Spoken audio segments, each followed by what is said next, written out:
তম জায়গা শহর কলকাতার প্রাণকেন্দ্র সাধারণ ধর্মঘটের দিন ধর্মতলায় সেখানে কি ছবি ধরা পড়ছে, কতটা প্রভাব পড়লো এই ধর্মঘটের?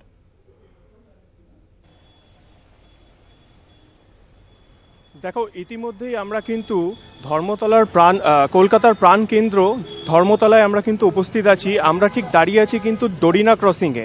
আমরা বেশ কিছুক্ষণ আগেই কিন্তু দেখেছিলাম যে সাধারণ বন্ধ হিসাবে AITCU কিন্তু একটা ধর্মঘট ডেকেছিল।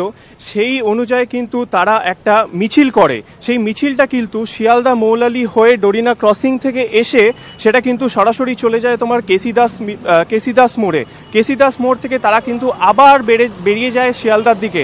তবে ভারী পুলিশ বাহিনী মোতায়েন করা হয়েছিল। ইতিমধ্যেই কিন্তু আমরা সেই ছবিটাও দেখানোর চেষ্টা করিয়েছিলাম। তবে এখন আমরা যেই পরিস্থিতিটা তোমাকে দেখাতে পারছি, দেখো ক্যামেরায় আমরা যে পরিস্থিতিটা তুলে ধরছি, এখন ইতিমধ্যেই ডোরিনা ক্রসিংয়ে যান চলাচল কিন্তু পুরোপুরিভাবে স্বাভাবিক রয়েছে। পুলিশ বাহিনী কিন্তু যেইভাবে আমরা সেই মুহূর্তে দেখেছিলাম সেটা কিন্তু এখন এখানে উপস্থিত নেই। তারা কিন্তু মিছিলের সঙ্গেই এগিয়ে গেছেন।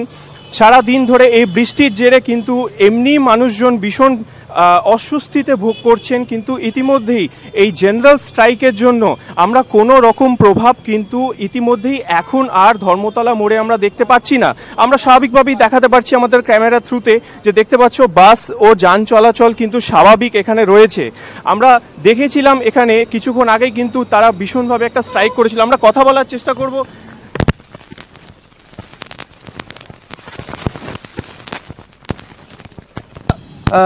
না, আমরা মৃন্ময়ের সঙ্গে আবারও পরবর্তী সময়ে যোগাযোগ করার চেষ্টা করব। তবে যে ছবি মৃন্ময় এতক্ষণ সরাসরি তুলে ধরছিল শহর কলকাতার প্রাণকেন্দ্র ধর্মতলা থেকে, সেখানে কিন্তু এই যে সাধারণ ধর্মঘট তার কোনো প্রভাব পড়েনি এবং সপ্তাহের কাজের দিনে কিন্তু স্বাভাবিকই রয়েছে যান চলাচল, সমস্ত কিছু ঠিক এখনো পর্যন্ত কিন্তু যে ছবি দেখা যাচ্ছে যে এই সাধারণ ধর্মঘটের প্রভাব তেমনভাবে পড়েনি। দেশ জুড়ে যে সাধারণ ধর্মঘটের ডাক দেওয়া হয়েছে, এই ধর্মঘট চলছে একাধিক দাবি নিয়ে, যেখানে 10টি কেন্দ্রীয় ট্রেড ইউনিয়ন ও স্বতন্ত্র সর্বভারতীয় ফেডারেশনগুলোর আহ্বানে আজ সারা দেশ জুড়ে চলছে এই সাধারণ ধর্মঘট।